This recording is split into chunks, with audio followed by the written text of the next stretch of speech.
I was visiting an older cousin in a small town in the Lewis Range of rural Montana.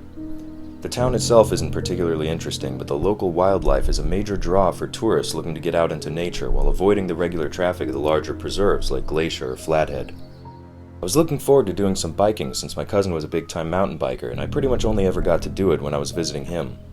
I love going out on the bikes, but living in uptown Chicago, there's not a ton of opportunity for it. Not like out in the mountains, obviously, so I was really pumped. Unfortunately, my cousin ended up getting called into work on both of the 2 days we originally had free. I was well aware of the dangers of the wilderness and had no intention of getting mauled to death by a grizzly bear, so I stayed back at the house and wasted time on the internet instead. I was pretty pissed off. I spent a lot of money to make this trip happen, and now the whole time was getting wasted sitting around inside. My cousin felt bad, but still insisted I don't go off on my own, even offering to see if any of his biking buddies would join me, but I didn't want to go out in the woods with strangers any more than I did by myself. I told him I was going to do some riding just around town, and if I found any trails that looked easy enough, I might consider it. He let me borrow a hunting knife and gave me a few recommendations for areas where I wouldn't be likely to get lost or encounter too much wildlife. Secretly, I was hoping he was wrong about the last part, at least for the smaller animals. I had no idea how much I'd regret that thought. It was a beautiful day, high 60s and sunny, not a cloud in the sky. I was thrilled to be on the bike and couldn't wait to get out onto the trails. I wasn't too worried about getting lost and felt I had a pretty good inner compass, so I biked to the furthest of the 3 recommended trails and began up the mountain. It wasn't a very steep climb and the bike handled great, so it was a fairly smooth ride at first. I saw a few squirrels and a raven or two, but overall there was a surprisingly minimal amount of wildlife, far less than I would have assumed.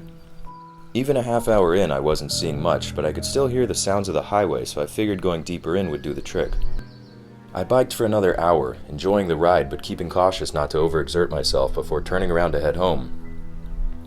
I was just about at that point when I saw something that caused me to stop and roll back down. It looked like a path to a clearing off to the left. That seemed like a good spot for a break, so I made my way in, walking the bike through the more jagged rocks and into a wide open hillside. The place was stunning. I was immediately kicking myself for not packing a picnic lunch or even a beer, but I decided either way to set the bike down and relax for a bit. I was resting under a shady tree when I heard a noise off in the distant forest. It sounded about a mile away, but it scared the hell out of me. It was definitely an animal, but I was sure it wasn't a bear, although it did sound pretty big. It was a shrill screech similar to a wild boar. Personally, I wasn't afraid of pigs, but I knew they could be aggressive, so I kept a lookout. The sound didn't return, and after about 10 minutes I decided to take a little walk to check out the rest of the mountainside meadow. I was seeing far more rodents here, squirrels and chipmunks. The area was teeming with life compared to some of the trails on the way up. I took a few photos and continued walking until I found a patch of dead trees that had been charred to black. The ground here was toasted too, and as I continued along I found a whole section of land and trees that appeared to have been burned in a forest fire. It was kind of eerie walking through the dead section of the otherwise lively woods. I took a couple more pictures, then I began to turn and nearly had a heart attack when I saw a man crouched on a large dead tree trunk. I caught myself before falling over, but before I could say anything, I realized it wasn't a person at all. It was a bird. The thing was completely black. It looked like a vulture, but the head was comically huge. It was sitting perched at almost 4 feet high, so God knows what it looks like standing up. It was looking right at me like animals do when they're thinking about taking off.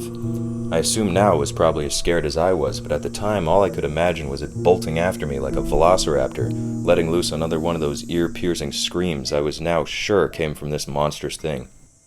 I was frozen for what was likely less than 20 seconds, no matter how long it felt, but the instant it flapped out its wings I ran like hell. The bird was easily twice my size, with a wingspan between 15 and 20 feet. I only saw it in the air for a second before it disappeared in the trees, but it was by far the most haunting thing I've ever seen.